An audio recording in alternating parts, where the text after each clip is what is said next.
madre o padre que tenga un hijo o una hija que sepa que tiene una cama pequeña, sabe que cuando el niño crece más que la cama, pues hay que cambiar la cama, porque al niño no lo vas a cambiar. La cuestión es que los economistas funcionamos como si todo el rato se pudiese cambiar al niño y no a la cama. Esta es la lógica, con lo cual cualquier cosa que crece es buena per se, y esto es una estupidez como un templo hecha ley. Nuestro sistema económico está preparado para crecer, y cuando no crece, supuestamente todos debemos preocuparnos. Y nos han enseñado un montón de palabras asociadas a la preocupación porque la economía no crece. Todas las palabras normalmente son traducidas del inglés y para el común de los mortales significan algo absolutamente incomprensible. Primas de riesgo, déficits públicos, todas estas cosas que seguramente ustedes hayan escuchado sistemáticamente y que en algunos casos se pregunten, ¿pero qué me está diciendo? ¿A mí esto qué me está diciendo? Bueno, pues lo que voy a decir yo aquí es que, además de que existen diferentes entendimientos sobre la economía, aquí van tres que son los más habituales, el liberalismo o el neoliberalismo, el keynesianismo, es la intervención del Estado en la economía, los que la justifican, y luego el ámbito más socialista o marxista.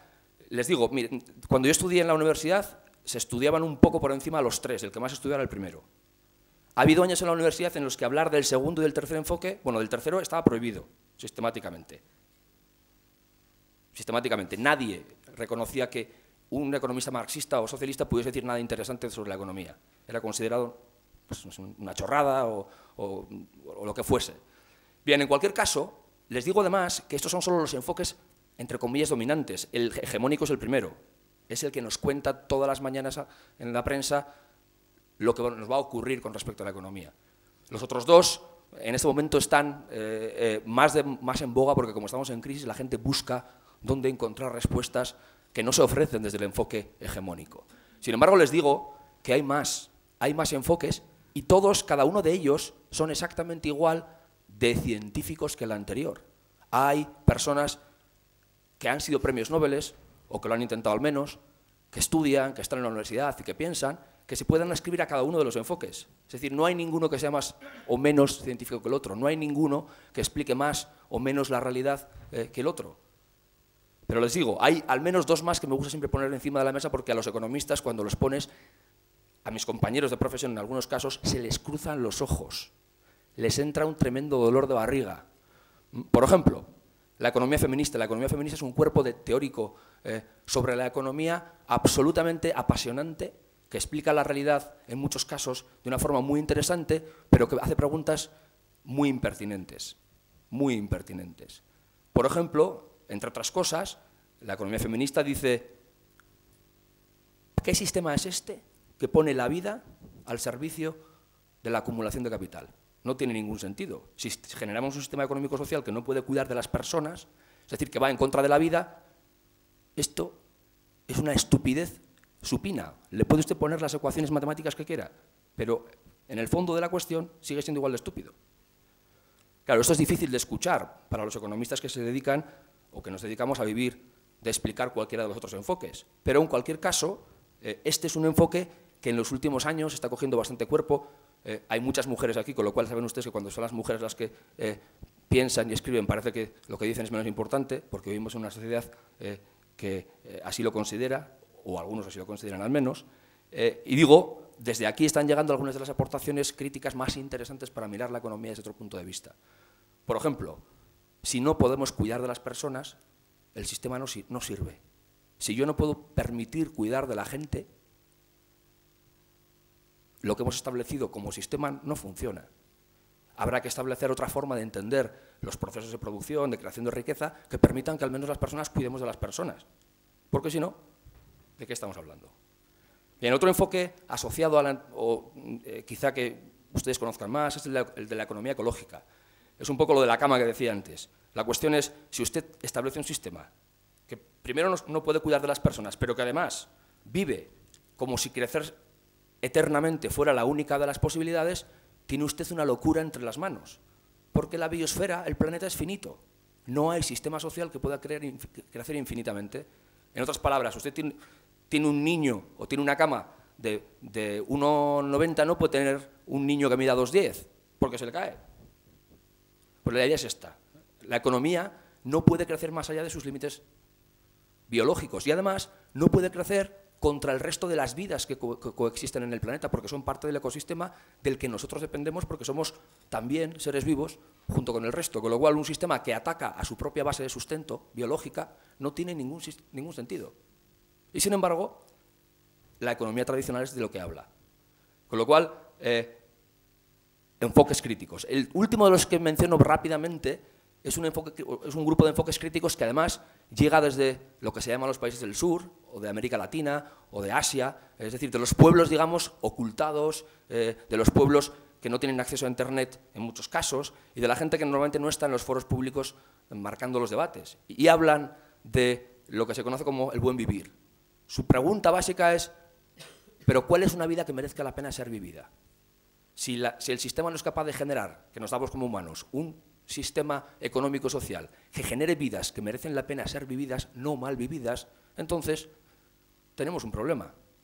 ¿Cómo se puede establecer una sociedad para que genere vidas que merezcan la pena ser vividas para todas las personas y no solo para algunas? Esta es un poco la idea desde la que parten algunos teóricos o teóricas desde esta onda. Con lo cual les digo, si alguien se sentía perdido con respecto a lo que escucha en la televisión porque no le gusta lo que oye, bienvenido al club. No pasa nada. Y no se tiene que preocupar. Hay otras visiones de la economía que son tan buenas como esa y que dicen otras cosas totalmente diferentes. Búsquenlas. Búsquenlas. No hay ningún problema.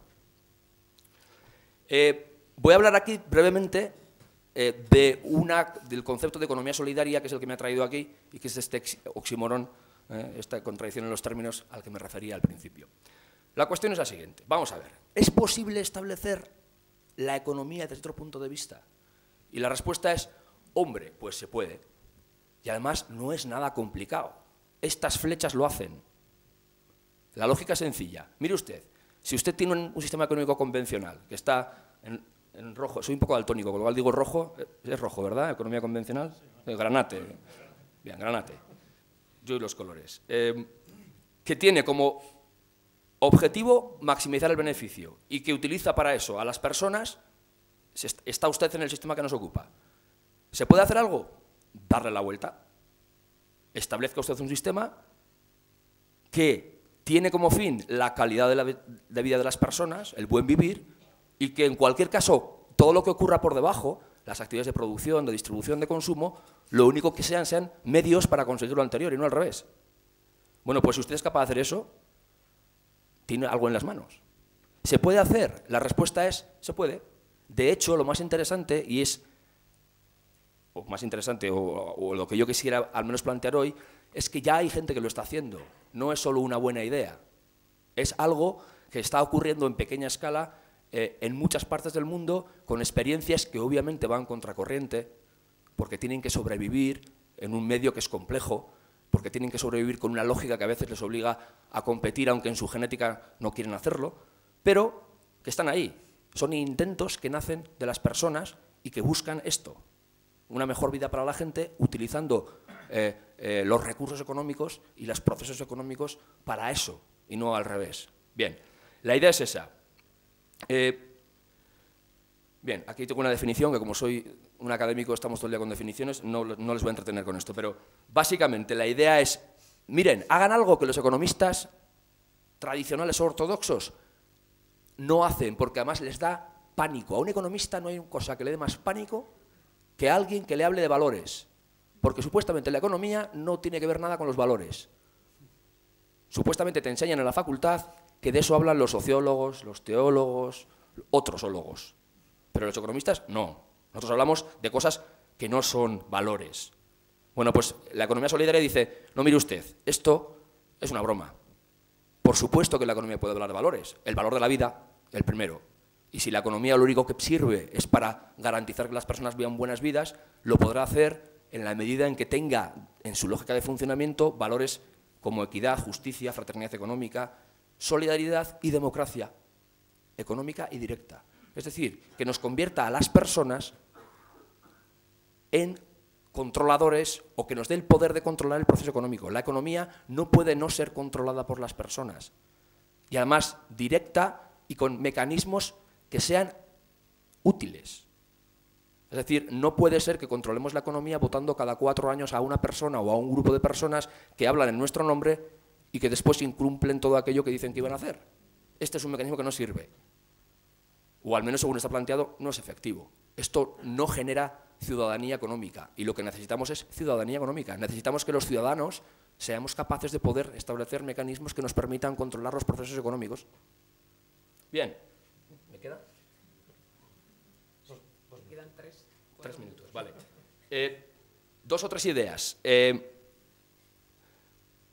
Una, las prácticas de gente que está haciendo cosas sobre economía desde una perspectiva diferente, ocurren en todos los aspectos de lo que se suele conocer como el ciclo económico. Hay gente que está haciendo cosas en producción, hay gente que está haciendo cosas o está planteando proyectos alternativos desde el punto de vista del intercambio, o desde el punto de vista del consumo, o desde el punto de vista de la financiación. Vais a tener aquí en estos días gente que habla de banca ética y de lo que decían, la bicha del sistema, ¿no? Las finanzas. Bueno, pues gente que está trabajando con poner las finanzas al servicio de las personas, o gente que está trabajando en producir desde una forma y desde una lógica de organización de las empresas que pongan a las personas en el centro del proceso y no como recursos humanos. Es decir, no somos recursos de nada, somos el centro del proceso. Y desde ahí, desde el ámbito de la producción, pero lo mismo desde el punto de vista del consumo. Las personas somos también consumidores, algunos dicen somos prosumidores, producimos y consumimos a la vez. Bueno, pues en nuestras decisiones de consumo podemos establecer mecanismos que nos permitan asegurar que cuando consumimos optamos por aquellos procesos que tienen a las personas en el centro de sus objetivos y no la acumulación de beneficios en manos de quien fuese. Esta es un poco la idea de la economía solidaria. Y lo que les quería traer aquí era, y con esto termino, una idea.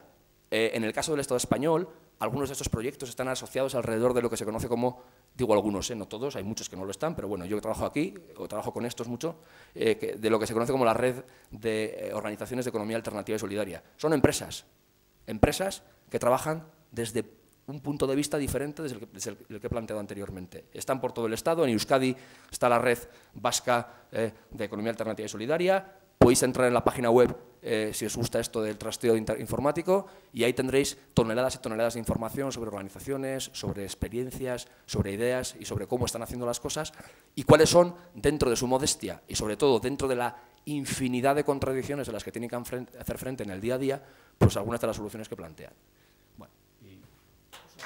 Bueno, esto.